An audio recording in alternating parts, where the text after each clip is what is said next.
Greetings. Today I will talk about one of the seminal events of the pre-revolutionary America, the Boston Tea Party. Before getting started, I would encourage you to subscribe to the Mossy Feet Books YouTube channel for more great content. If you like my videos, please hit the like button. The more likes I get, the more YouTube will show it to other people, allowing me to grow the channel. I also encourage you to visit my website, www.mossyfeetbooks.com. There you will find sample chapters, podcasts, a slew of content, and links to where you can buy my books. While visiting the website, you can subscribe to it and receive email notifications of when I publish a new book or other content like this video and podcast. This episode is based on my book, A Day in United States History, Book 1. If you like what I'm doing, please purchase a book as it helps fund my work. Parliament had passed the Tea Act on May the 10th, 1773, to help the struggling East India Company compete with other tea importers. The legislation allowed the company to undersell the competition, including colonial tea smugglers. The company sent ships to Boston, New York, Charlestown, and Philadelphia in September 1773 with combined cargo of over 500,000 pounds of tea.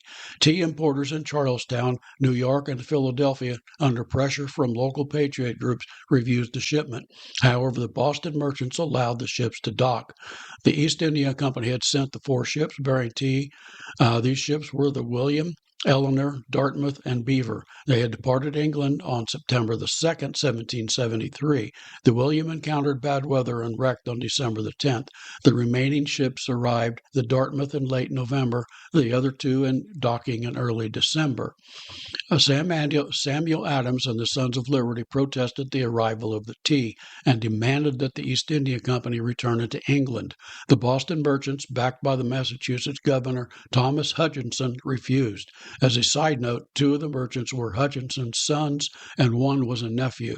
A final meeting between the Boston citizens and the governor took place at the Old South Meeting House on December the 15th. Historians estimated that over 7,000 people gathered at the meeting. The protesters learned that Hutchinson's decision was final, since British law stipulated that the tea must be unloaded 20 days after its arrival or face confiscation by import authorities. The workers would unload the cargo at Dartmouth, the first ship to arrive. The deadline would be December the 16th. The Sons of Liberty, led by Samuel Adams, had made prior arrangements to meet at the dock if Hutchinson persisted in his quest to unload the tea.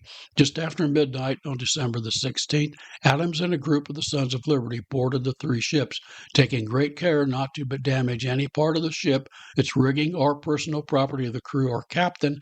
The Sons confiscated the tea, broke open the crates, and tossed them over the sides into the salty water, ruining the tea.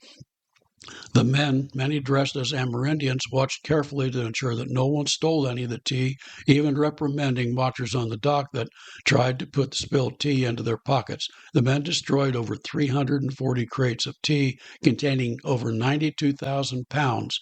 The cargo would be valued at over $1,700,000 in today's dollars. During the incident, only 1 padlock was broken. The captain of the boat owned that padlock, which members of the Sons of Liberty replaced the next day.